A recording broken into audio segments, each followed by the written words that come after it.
Halo, saya Arya Panjalu. Saya tinggal dan bekerja di Yogyakarta. Saya lebih banyak berkarya eh, tiga dimensi. Tiga dimensi pun saya banyak menggunakan bermacam medium dari seramik, logam, dan macam-macam. Saya mendengar nama plafon pir itu sekitar 2016-an kalau tidak salah. Tapi bertemu langsung baru beberapa tahun yang lalu, sekitar tahun 2003, dan beliau bersama rekan-rekan dari galeris dan kolektor dari Australia sempat datang ke studio saya untuk karya Electric Earth. Itu saya bikin tahun 2016. Waktu itu saya dapat program residensi di studio keramik Jenggala di Bali.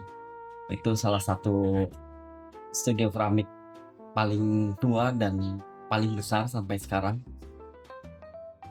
Kebetulan ownernya juga orang Indonesia. Saya senang sekali dapat program residensi di sana.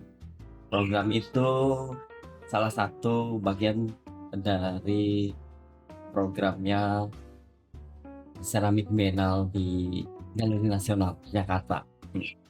Saya bekerja waktu itu selama 1 bulan. Sebetulnya programnya 1 bulan, tapi karena saya terlalu excited bekerja di studio yang biasanya studio mini gitu, di sana dengan fasilitas yang lengkap dan teknis dan banyak hal yang biasanya saya tidak pernah temuin gitu di studio-studio kecil. Jadi saya perpanjang program residensi itu sampai 1 bulan setengah. Dari 1 bulan setengah itu saya bisa menghasilkan sekitar 13 karya. Padahal untuk program pameran Biennale itu cuman satu karya yang akan dipamerkan. Jadinya saya membuat satu set karya yang jumlahnya 11 dan ada beberapa karya lagi. Total menjadi 13 karya. Saat itu saya memang diundang dalam pameran Ceramik Biennale itu karena saya mungkin dikurasi oleh Biennale ini karena sudah beberapa tahun saya sering menggunakan seramik sebagai medium salah satu karya saya. Selain membuat karya dari seramik, saya juga mendesain objek yang fungsional seperti keyboard, set, atau kitchenware. Dari situ ingin saya dipilih dan ditempatkan di Jenggala Seramik. Saat membuat karya itu saya memang tidak membawa ide apa-apa dari rumah dari Jogja ketika bekerja di sana. Sebelumnya saya membuat karya keramik itu selalu statis ya. Tidak ada interaksi atau tidak ada suara-suara atau tidak ada unsur lain di situ. Nah, saya untuk karya itu saya pengen karya seramik saya tidak sekedar karya yang statis. Saya pengen menimbulkan bahwa tanah gitu, karena ini relasinya tentang isu tanah juga. Saya pengen menghasilkan bunyi-bunyian di seramik itu, dan hasilnya ya mengejutkan.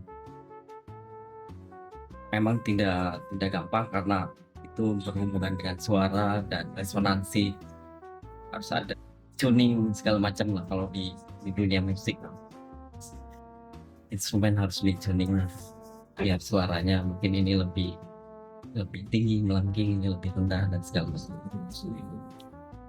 pada karya Break Free tahun 2011. Saat itu saya banyak mengeksplor tentang kertas. Jadi karya itu material utamanya adalah kertas. Kertas yang saya bentuk menjadi patung yang solid. Jadi patung figur manusia burung itu atau manusia dan patung burung itu adalah lembaran-lembaran kertas yang ditumpuk sampai nanti tebalnya sekitar 1 cm. Gitu. Itu saya menggunakan banyak kertas yang saya kumpulkan dari limbah saya sendiri sampai limbah tetangga saya. Jadi saya sering mengumpulkan kertas-kertas, lalu saya olah menjadi